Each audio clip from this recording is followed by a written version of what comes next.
There are families in America whose names are whispered, not spoken. Blackstone is one of them, not because of fame, not because of fortune, but because when you trace the bloodlines of power, you find their fingerprints on every corpse. They called it the Eternal Life Insurance Company. But behind the stained glass smiles and charity luncheons, it was something far more ancient and far more lethal. It wasn't just about money. It was about control, about manipulation, about turning life and death into currency. And it all began with one ledger, found frozen under a dead man's floorboard in 1895.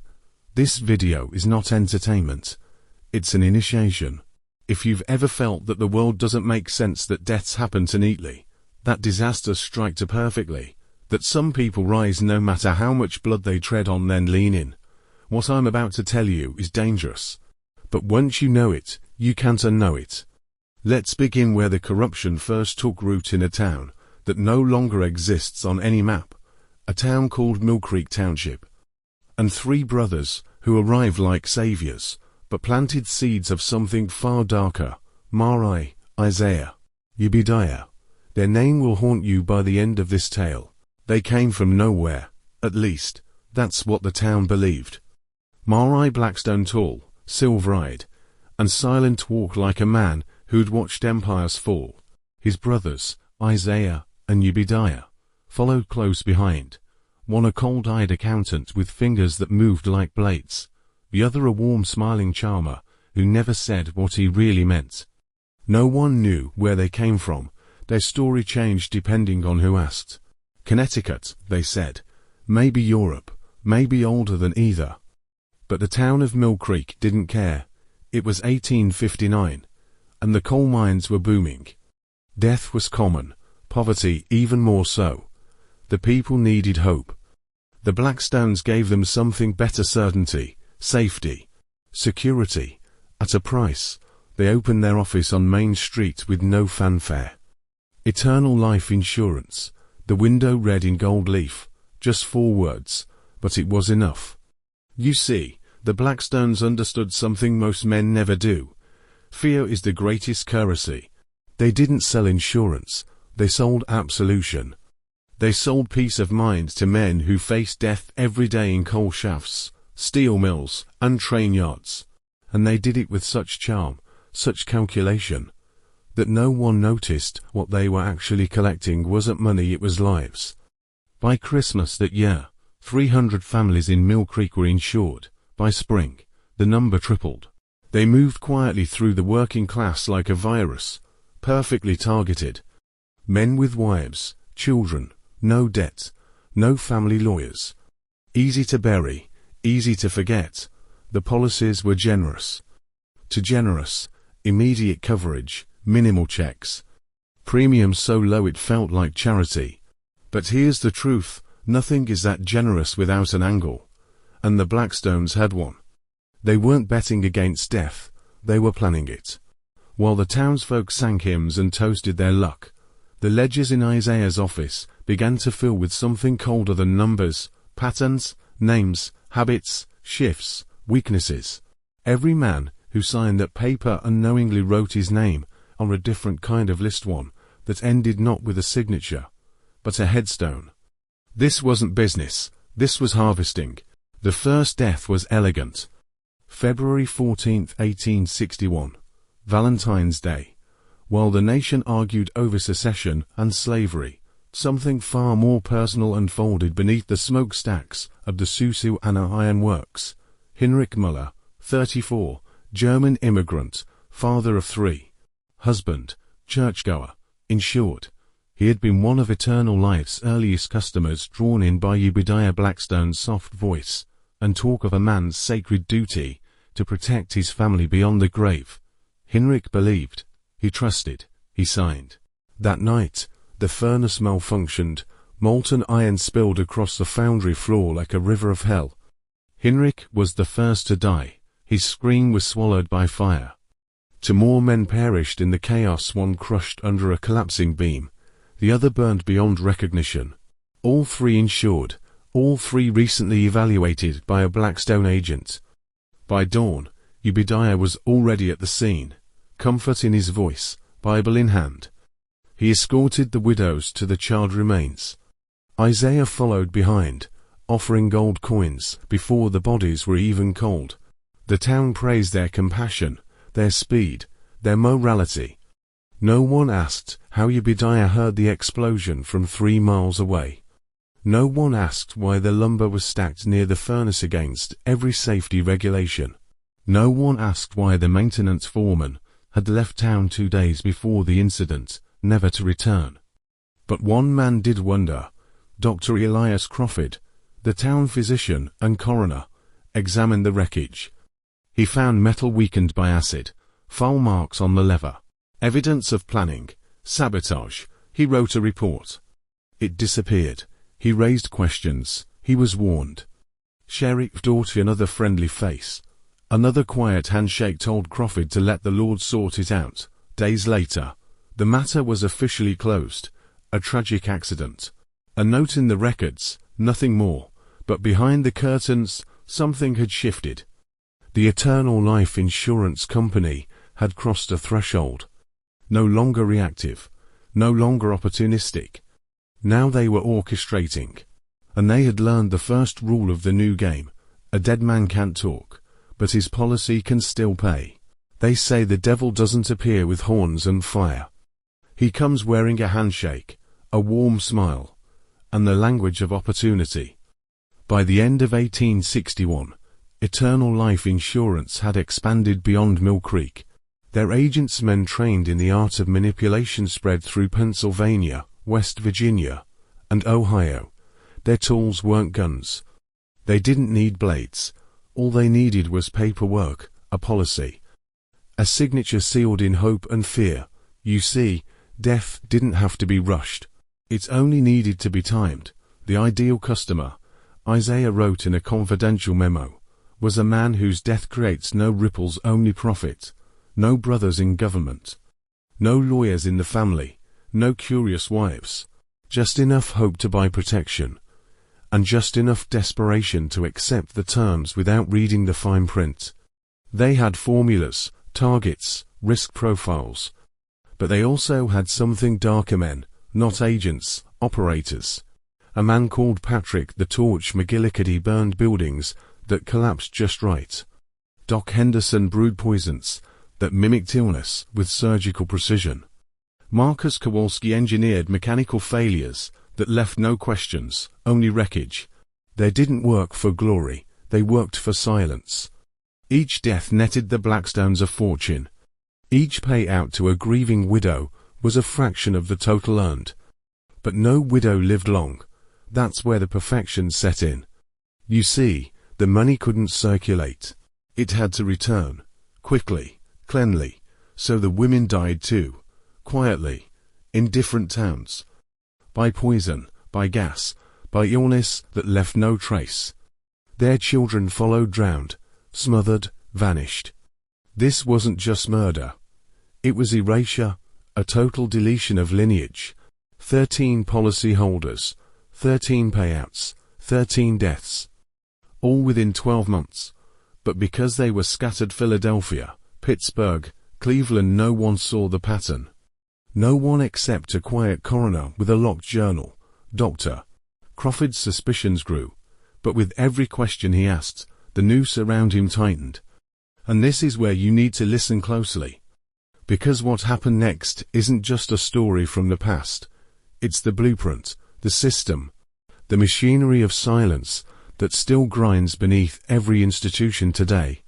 This wasn't just a family scheme. It was a prototype. A pilot program for psychological control through engineered tragedy.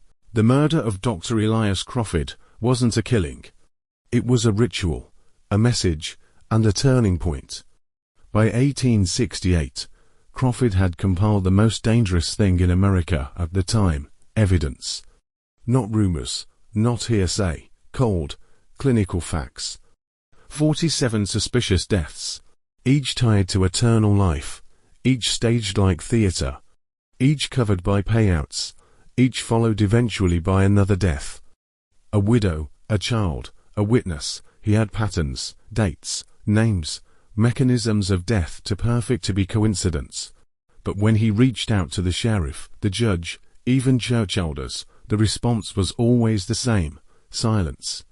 Followed by subtle threats. His carriage was vandalized, his office broken into, his letters intercepted. And then on March 15th he vanished. His horse was found 2 miles outside town, still saddled, reins resting gently by a creek. Crawford's body wouldn't surface for 4 days, bloated, waterlogged, and missing every scrap of documentation he'd collected over 8 years. The cause of death: heart attack, while crossing a shallow stream, in spring, after years of perfect health. His assistant, Dr. Morrison, a man recently recruited from Philadelphia, known for his debts and his ambition, signed the death certificate without hesitation. But listen carefully. Morrison had been handpicked by Isaiah Blackstone, and the same night Crawford's body was buried, Morrison deposited $3,000 in cash into a new bank account. What vanished with Crawford wasn't just his life, it was the last independent oversight of the Blackstone empire. From that point forward, every county coroner in the network belonged to the brothers. And that is the moment this stopped being fraud. It became something bigger, darker, more organized than anything the United States had seen within its own borders. Institutional murder disguised as business. Think about it: an entire network of men and women whose livelihoods depended on death. Not war, not disease, but designed personal catastrophes. And with Crawford gone, the final firewall had burned. The Blackstones didn't just own an insurance company. They owned the narrative, they owned the grief, they owned the paperwork that wrote history. And as the 1870s began, they were ready to scale. Not one body at a time, but entire buildings, entire mines, entire towns. The plan was born in silence. Spring, 1870. The Blackstone Mansion, Elm Street. Behind velvet curtains, unlocked mahogany doors, the brothers gathered around a single oil lamp. Marai spoke first. "We've been harvesting fruit from individual trees," he said. "It's time we clear entire orchards." The room was quiet. Ubediah leaned forward. "Mass casualties," Marai smiled. The plan was audacious, almost blasphemous. No longer would they pick off individuals, men who fell from scaffolding or died coughing blood in dimly lit boarding rooms. That was inefficient, slow. Instead, they would manufacture disasters. Mine collapses, train derailments, explosions in crowded factories.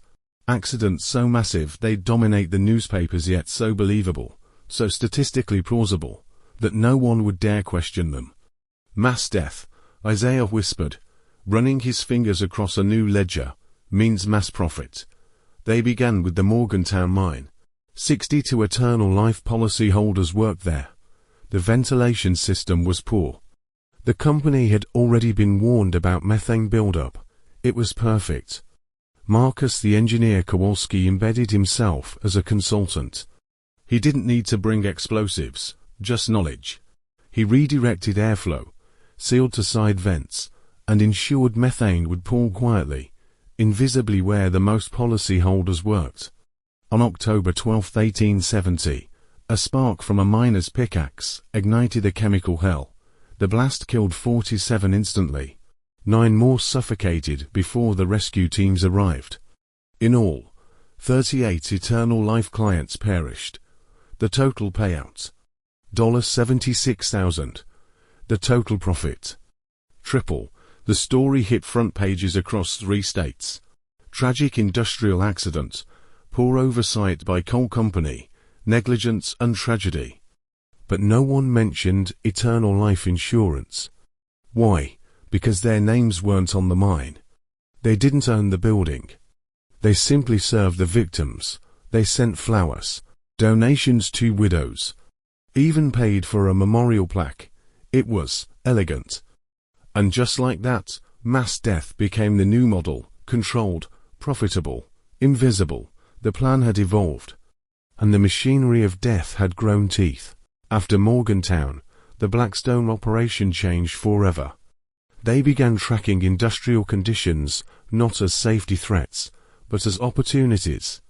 Every collapsing bridge, overloaded ferry, fire-prone factory became a potential harvest site. Isaiah's office filled with maps, pins, strings, death rates, injury zones. Work rosters cross-referenced with policy data. He wasn't an accountant anymore, he was a statistical executioner. And Marai, he became the architect of distraction. While explosions rocked the coalfields and train depots, Marai hosted charity events, banquets, public readings at churches about civic duty and brotherhood, always present, always generous, always clean. Meanwhile, Isaiah refined the death algorithm. Yes, death algorithm.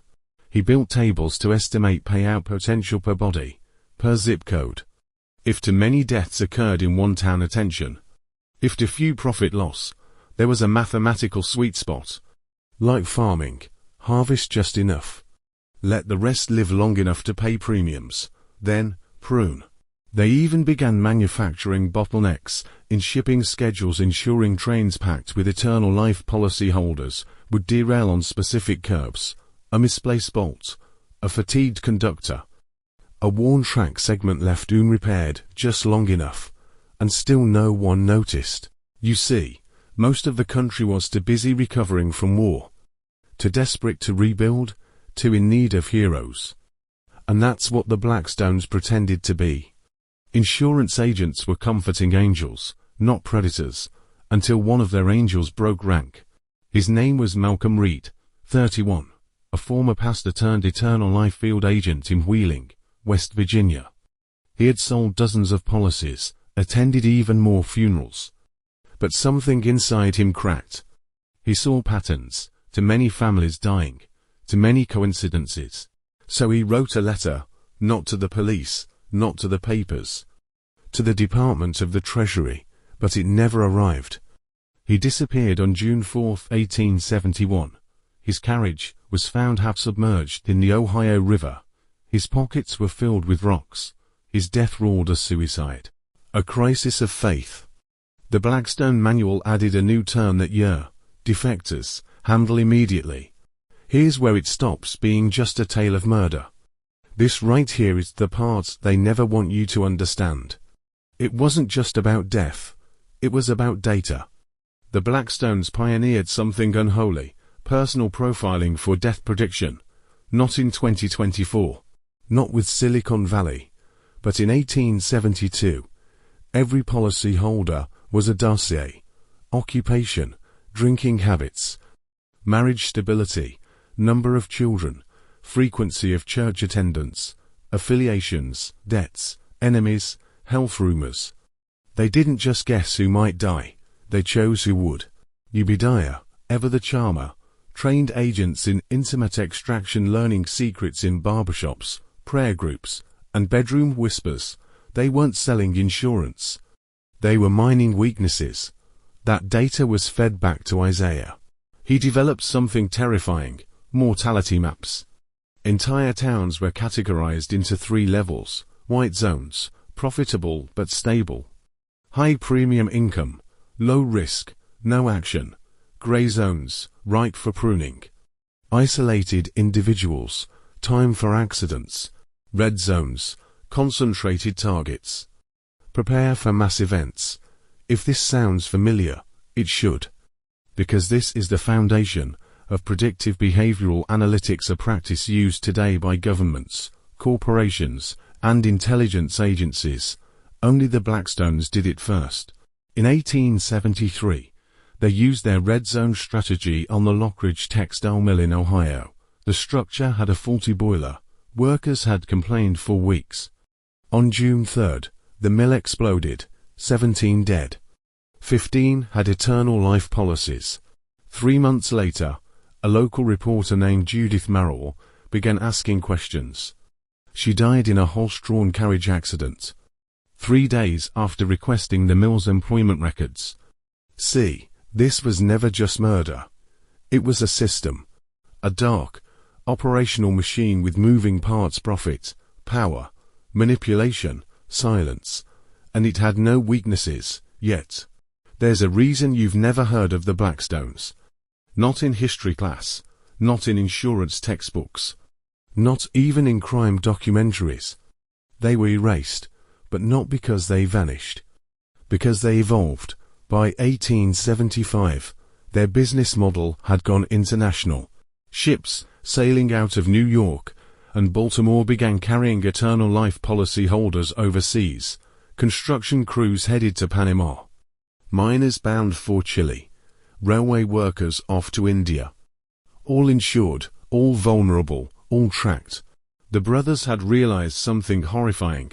Death didn't care about borders, and neither did profit. So they began working with foreign consulates, laundering money through shadow companies, with names like TransPenn Mutual and Albion and Sons. Each murder was now global. Each payout, untraceable. Meanwhile, new technology, telegraph lines, rail networks, faster ships, only accelerated the spread of death. A train crash in Ontario. A fire in Liverpool. A mining collapse in Peru. Different nations, same ledger. The Blackstones weren't businessmen anymore. They were shadow sovereigns. Men who ruled nothing officially, but owned everything that mattered: data, death, and silence. And through it all, they never appeared guilty. Macabre sat on the board of 3 churches. Isaiah became a published economic theorist. Ubediah was nominated for a state senate in 1877. They were loved, celebrated, but every smile they gave was bought with blood. If you're still here, you're beginning to feel it, the weight, the clarity, the descent. This isn't just a story. This is a revelation. And now I ask you to comment below the phrase, "Silence is the first weapon." Write it twice, not once. Because repetition isn't just for memory, it's for transformation. This isn't about likes. It's about locking in the identity of the awakened, the ones who see. You've been walking blind through a world built by men like the Blackstones, built with blueprints like this. They didn't disappear. They were never caught. Because catching them would have meant destroying the very institutions they helped mold. Insurance, finance, politics. They bled into all of them.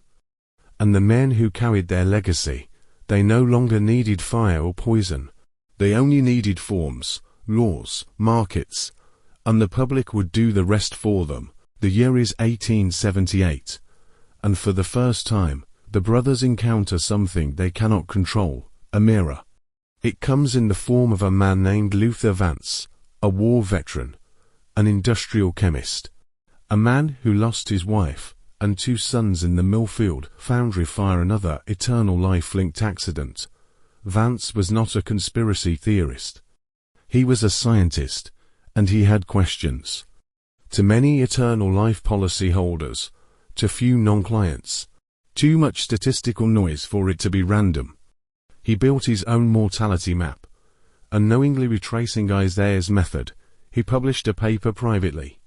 Circulated it among 19 peers. The paper's title, "The Selective Suffering Model, an Argument for Engineered Catastrophe in Post-War Capitalism." He didn't name eternal life, but the data spoke. Word reached Macabre within 2 weeks. Vance was placed under observation.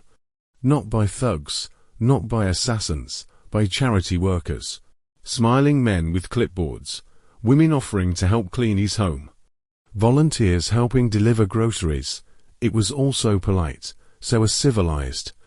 Until one morning, Vance's house caught fire. No neighbors saw flames, no firemen were called. His remains were never found. But weeks later, a jawbone was delivered anonymously to his surviving brother, placed in a velvet box, wrapped in a sash from the Eternal Life Benevolent Association.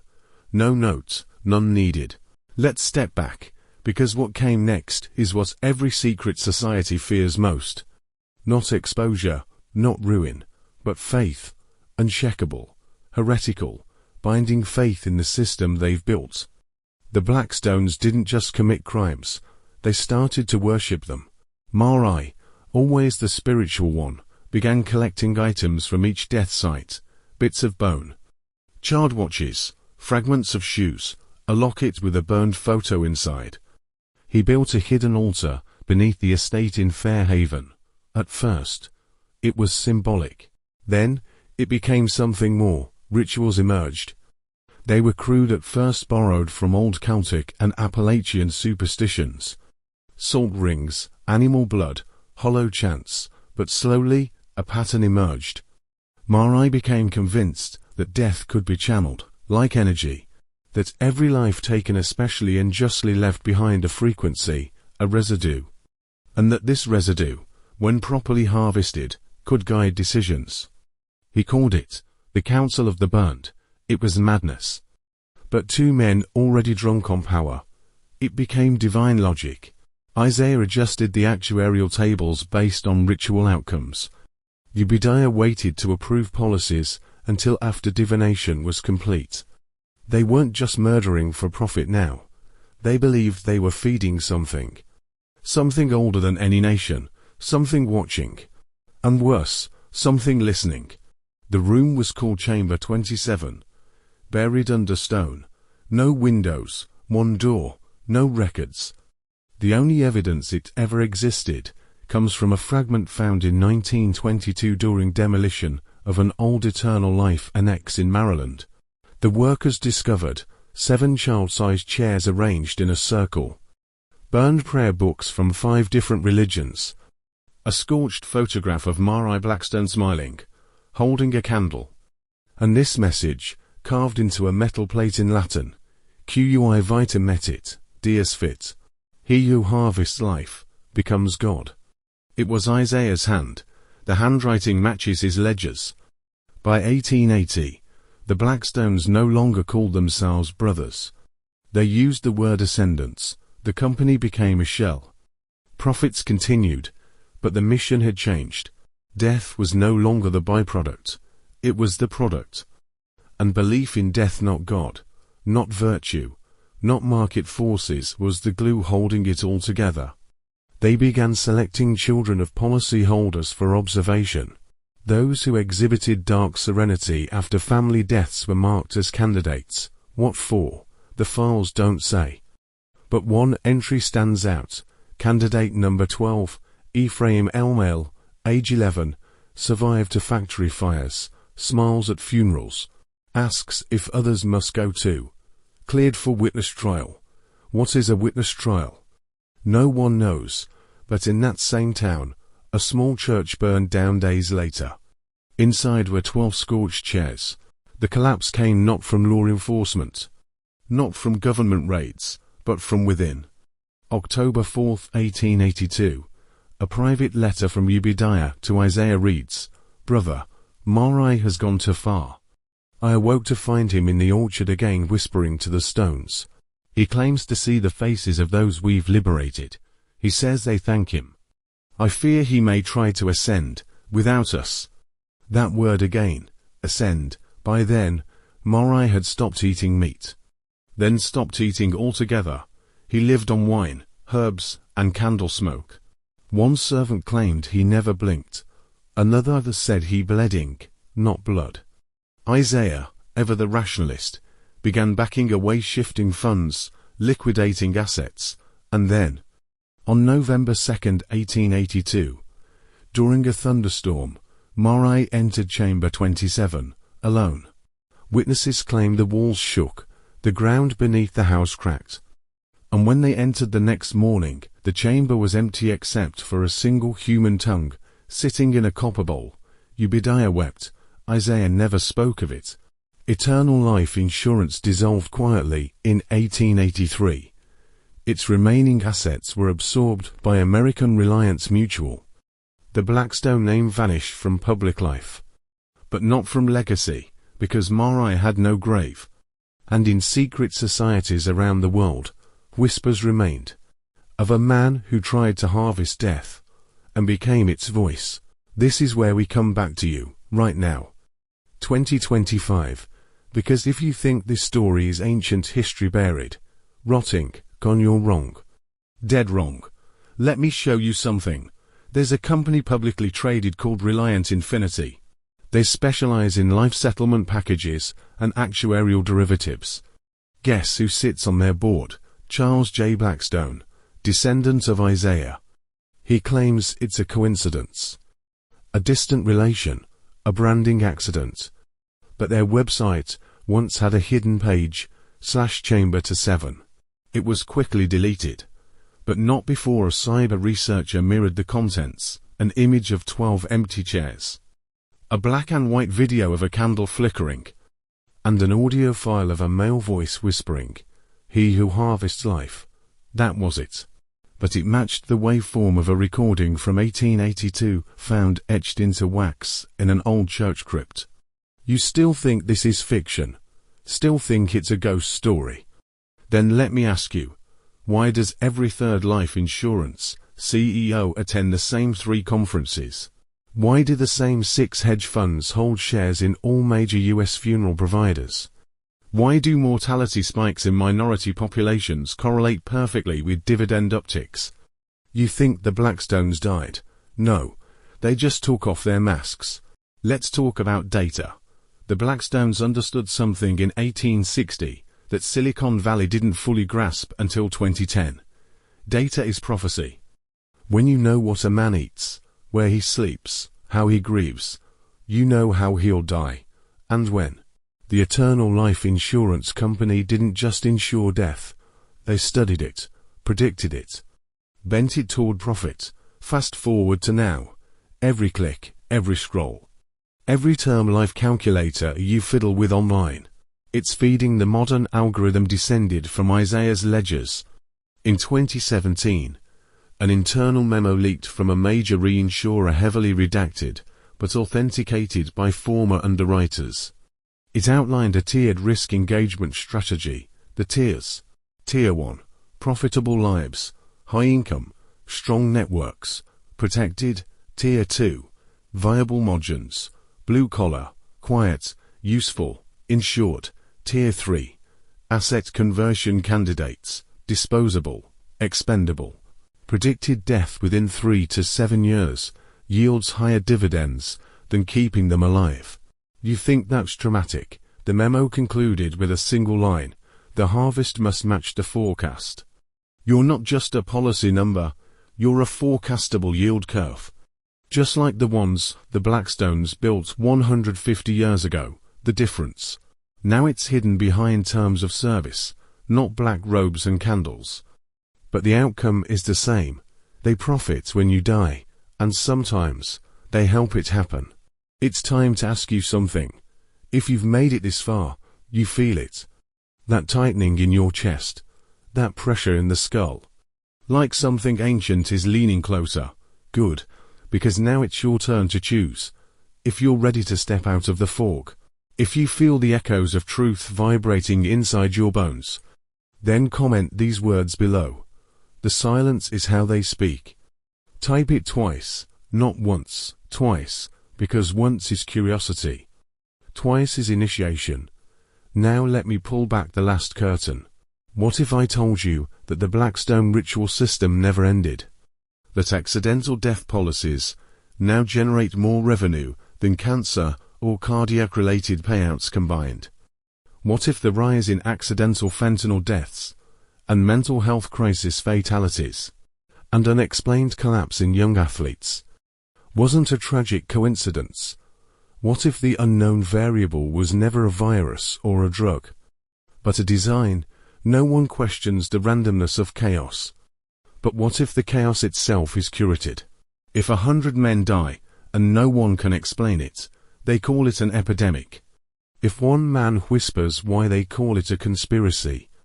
We were trained to trust noise over pattern, and that was the first spell they cast. The story doesn't end in the 19th century, or the 20th, it ends with you. Because here's what they didn't anticipate. You were never meant to see behind the veil. You were supposed to die curious, numb, distracted, but something in you remembered, the suspicion, the hunger, the quiet rage at how the world doesn't feel right. You felt it every time a child's death was called tragic but routine. Every time a factory exploded, and no one was blamed. Every time a man vanished with no investigation, that was your soul whispering, they're still doing it, they're still harvesting. Still running actuarial death cults dressed as financial institutions, still hiding behind respectable names. Still inviting each other to galas, where the wine is red, and the toasts are silent. In one 2023 meeting documented only in a hacked calendar file, 6 executives from major insurance conglomerates met in Zurich. The subject, non-public risk asset reassignment. Translation, which lives to let go. They use your own trust against you. They write the rules of death, then blame you for following them. The last known Blackstone ritual was witnessed in 1998. Location, Connecticut. An abandoned Methodist church outside Danbury. The witness, a homeless veteran named Morris Kern, who broke in for shelter. He didn't know what he was watching. 7 men in suits, 12 candles. A spiral of dust and ash on the floor. One small iron bowl filled with a red liquid. They said no words, just nodded, stared at the bowl, and passed it, each drinking in silence. Then one spoke. Let them not awaken. Let them not remember. Kern told a social worker what he saw. A week later, he was hit by a city bus. No investigation, no autopsy. And here's where it gets darker. The church was demolished the next year, but the contractor found bones beneath the foundation, child-sized, charred. No news report covered it. Only one photo remains a blurry scan passed between fringe historians. But if you adjust the contrast, zoom in just right, you'll see the initials carved into the stone. MB Marai Blackstone. Still watching, still feeding. So now I ask again, do you still think this is just a tale? Or do you feel it, the trembling in your marrow? Because the real horror isn't the Blackstones. It's that we let them survive, not in name, in principle. We let the cold calculus of death determine the value of a man's life. We accepted the ledger as gospel. We called it business. We called it risk. We called it policy. We forgot it was always blood. It was always fire. It was always ritual. The Blackstones didn't vanish. They metastasized, in suits, in algorithms, in perfectly balanced portfolios. But now that you know, now that you see, you are no longer one of them. You are outside the veil. And from this point forward, they will feel your eyes watching. So comment again. The silence is how they speak, twice, and remember. If you say their names too loud, the ledger might write yours in. You may be wondering, if the Blackstones were so powerful, so widespread, where are the bodies? Where is the proof? Here's the terrifying answer. You've already seen it. But they changed the language. They don't call it mass murder. They call it non-beneficiary lapse optimization. They don't say we denied the claim. They say the policyholder failed to maintain eligibility. It's not a cover-up. It's an interface. The modern world didn't delete the Blackstone model. It digitized it. In 2019, a whistleblower from a major life insurance firm exposed an internal software called Mortix, an AI engine trained to detect policyholders approaching high-cost medical outcomes, predict when someone is likely to die within 18 months, flag those accounts for denial review, and technicalities. It wasn't illegal. The company said it was resource alignment. But behind closed doors, they joked, we let God decide when someone dies. We just decide if they get paid.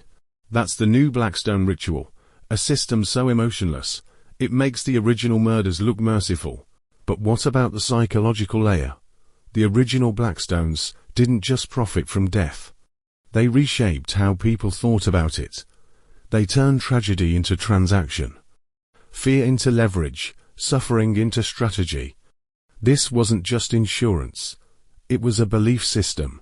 Think about it. When did we start viewing death as cost? Why do we attach value to a corpse? Because they taught us to. The Blackstones understood something most men never will. If you can control how a man sees his death, you control how he lives. Do you fear being forgotten? Do you think about what your death will leave behind? That's not instinct, that's programming. They installed that fear, they sold you protection against it. Then they harvested you anyway. The Blackstones weren't killers. They were priests of a new religion. A church built not on salvation, but on calculated despair. And every time you whisper, "At least they're insured," you're still chanting their gospel. There's something else I haven't told you. Something buried even deeper. The Black Book of Elm Street. A leather-bound volume recovered in 1931 from the ruins of the original Blackstone estate. Kept out of public view ever since. Now in private hands, circulated only among collectors of esoteric financial history. Inside, not ledgers, not records, rituals, pages upon pages of numerological tables. Dates, hours, moon phases, all tied to claim payouts. Each death annotated with strange symbols, glyphs not found in any known language. One researcher cross-referenced the death dates with ancient calendars and found something chilling. The deaths aligned with solar naders, blood moons, and Masonic festival days. It wasn't just fraud. It wasn't just murder. It was occult finance. Blood-fed algorithms, dark mathematics. As one anonymous curator said, they weren't trying to avoid divine judgment, they were trying to replace it. And now the last veil, the real secret, this never stopped. It didn't even pause. The Eternal Life Insurance Company was dissolved in 1924, or so we were told. But what happened to their assets? They were acquired by a firm called Rivius Holdings, which merged into Delma Financial, which restructured into Paramount Sure Trust, which now owns 27% of the global life insurance market through subsidiaries. And sitting on their board, Gideon M. Blackstone, a descendant. Educated in Geneva, never married, owns no property in his name. But he controls a trust with holdings valued at over $1.2 billion. And his personal foundation funds mortality trend analysis at over a dozen US universities. Now ask yourself, why is he heir to a family of murderers funding actuarial science? What is he trying to perfect? We used to count bodies, now we count data points. But the ledger is still red, and you're still in it. You've made it to the final page. And here's the truth, no one will tell you. Knowing this marks you. This story was never about the past. It was about how the past rewrote the present, and rigged your future. So here's what I need you to do now. Don't let this vanish. Comment again. The silence is how they speak. The silence is how they speak. 2 times. So the system notices. So the watchers know you've seen. Share this video, not for likes, not for numbers. But because every man still asleep is another number in their ledger. You were never meant to wake up. You were meant to expire quietly. But something stronger lived in you. Curiosity, defiance, awareness. Now let it grow. Because the final truth is this. The Blackstone bloodline didn't end. It just got better at hiding the knife. And tonight when the lights go out, and your mind drifts toward those quiet places, listen, because in the dark, the ledger still turns.